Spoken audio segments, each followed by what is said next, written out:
Bueno, sean bienvenidos a este video donde vamos a hablar sobre los factores a tener en cuenta en la selección de un refrigerante para un equipo de refrigeración o climatización, el cual estamos nosotros diseñando.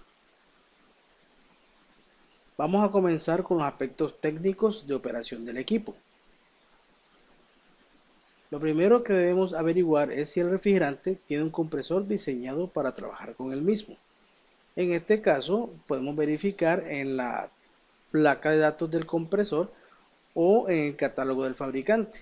Esto es muy importante porque de esta manera podemos ver las tablas de rendimiento del compresor y de esta manera hacer los ajustes pertinentes para nuestro equipo.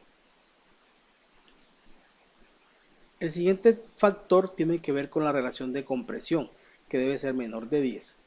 Esta relación de compresión viene dada entre el producto que sale de la división entre la presión absoluta de descarga o de alta del equipo dividido entre la presión absoluta de succión del mismo. Vamos a explicar esta relación con este ejemplo en el cual tenemos un equipo que va a trabajar con una temperatura de evaporación de menos 25 grados centígrados y una temperatura de condensación de 45 grados centígrados. Vamos a utilizar dos refrigerantes para este caso. Bien, entonces para el primer refrigerante, si nos vamos a las tablas de presión-temperatura, vamos a encontrar que la presión absoluta de descarga para el 134 es de 167.88 psi o de 11.57 bares A. La presión absoluta de succión será de 15.47 psi o de 1.07 bares A. Recuerde que el A significa es absoluto. La relación de compresión usando las unidades PSI-A o bares A debe dar lo mismo. Veamos el ejemplo. En este caso vamos a hacer la división usando las unidades de PSI-A y nos da el valor de 10.8. Vean el valor utilizando los valores de bares, la 10.8. ¿Qué nos indica este valor de 10.8? Nos está diciendo que estamos llegando al límite de operación del refrigerante bajo estas condiciones. En pocas palabras, ya estamos pasados de 10.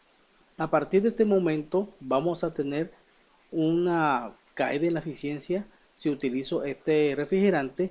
¿Por qué? Porque si yo subo las presiones, ya sea la de, en este caso, si voy a subir la presión de descarga, este factor se me hace más grande.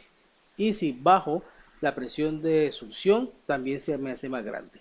En pocas palabras, esta relación me indica a mí los límites de operación de las presiones o de los rangos de presiones de un equipo. Vamos a hacer ahora el mismo análisis pero para el R290. Usando las tablas de presión temperatura, nos encontramos que la presión absoluta de descarga es de 22.3 psi o de 15.38 bares. La presión absoluta de succión es de 29.5 psi o de 2.03 bares. En este caso vamos a hacer la relación de compresión. Si usamos las medidas en psi, nos da 7.5, está por menor de 10, por tanto está bien el valor. Y si utilizamos la unidad de bares, nos da 7.5. Entonces este 7.5 nos está indicando que tenemos un buen refrigerante para trabajar bajo estas condiciones y por otro lado que podemos hacer variación o jugar un poco con la presión de descarga o de succión, o sea que podemos bajar un poquito más la presión de succión o podemos subir un poquito la de descarga. ¿Por qué? Porque estamos por debajo de los 10. La siguiente condición tiene que ver porque el refrigerante debe tener una alta capacidad térmica que permita que el uso de la menor cantidad de refrigerante en el sistema. Entonces para este caso tomamos el ejemplo del R22 y el R290. Observen que tenemos la misma potencia frigorífica requerida, este es el QSUE, que es de 3.51 kilowatts, aquí lo vemos 3.51. Tenemos una temperatura de evaporación de 5 grados y una temperatura de condensación de 45 grados, son los mismos. Entonces, bajo estas condiciones que obtenemos, ¿cierto? Obtenemos que el flujo másico, si utilizo 22, R22, es de 0.0218 kilogramos por segundo. Mientras que con las mismas condiciones, y si utilizo el R290, voy a obtener 0.1243 kilogramos por segundo. Entonces, si uso propano, el R290, voy a utilizar menos masa de refrigerante y eso me va a repercutir mucho en el tamaño de las tuberías y en la potencia del compresor. En cuanto a los aspectos ambientales, debemos usar un refrigerante que tenga un bajo o nulo PAO, ya se está hablando de nulo prácticamente, y un bajo PSG, que significa potencial de calentamiento global, o GWP en inglés. Para darle un ejemplo, nosotros comenzamos hace muchos años trabajando con el R22, pero el PAO o el potencial de agotamiento del ozono es de 0.055, lo cual nos indica que este refrigerante estaba degradando la capa de ozono y tiene un PSG de 1760. ¿Qué significa este 1760? Significa que cada gramo de R22 que sale a la atmósfera tiene el poder de calentamiento global de 1760 gramos de CO2. Entonces pueden analizar ustedes el gran potencial de calentamiento global que tiene este refrigerante. Por esa razón, entonces se hizo, ¿cierto?, una evolución y fue a utilizar el R410A, el cual posee un PAO de 0, que significa que este refrigerante no degrada la capa de ozono, pero tenemos un potencial de calentamiento global bastante altico, inclusive por encima del R22. Entonces, la industria ha venido desarrollando otras opciones. Hasta el momento vemos aquí dos opciones ahora mismo en el mercado. Pueden haber muchas otras más a futuro, a un futuro corto. Entonces aquí podemos ver, por ejemplo, la primera opción tenemos que utilizar el R290, que es propano. Tiene un PAO 0 y tiene un potencial de calentamiento global de 3.3, que es bastante bajo, bastante que es lo requerido, pero ya sabemos que el propano necesita unas condiciones de seguridad especiales para su manipulación y uso en equipos. La otra opción que estamos viendo es el uso del R32. Tiene un PAO de 0 y un potencial de calentamiento global de 677, mucho más bajo que el que tiene el 410. Recordemos que el R32 es un componente de la mezcla del refrigerante 410A.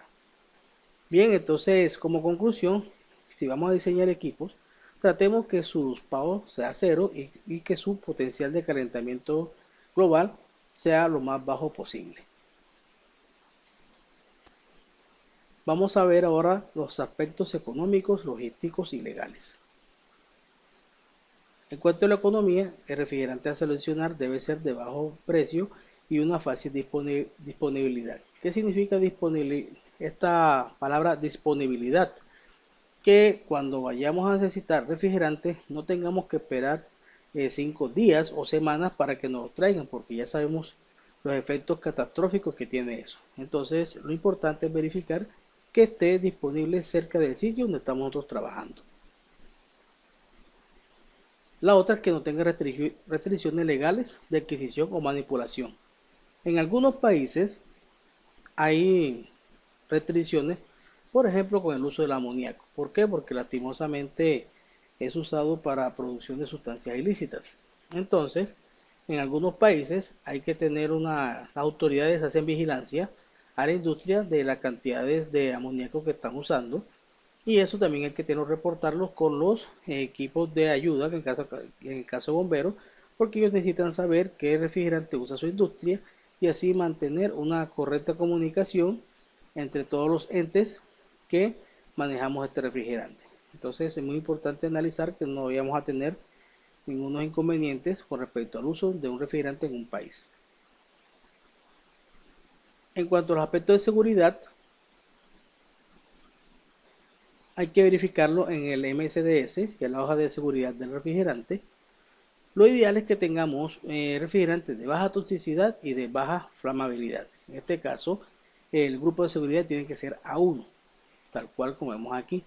Hay algunos refrigerantes, como por ejemplo, si utilizamos este valor sacado de la regla de refrigerante Danfoss, nos dice que el amoníaco tiene grupo de seguridad B2, que significa toxicidad y flamabilidad. Y tomamos el mismo valor del R32, que en este caso el grupo de seguridad de él es A2, que indica que tiene una baja toxicidad, pero tiene una flamabilidad. Entonces lo ideal es tener refrigerantes que sean A1, pero eso no significa que no podamos trabajar con otros de otro grupo de seguridad, porque si uno mantiene los niveles de seguridad, podemos tener equipos bastante seguros y operativos.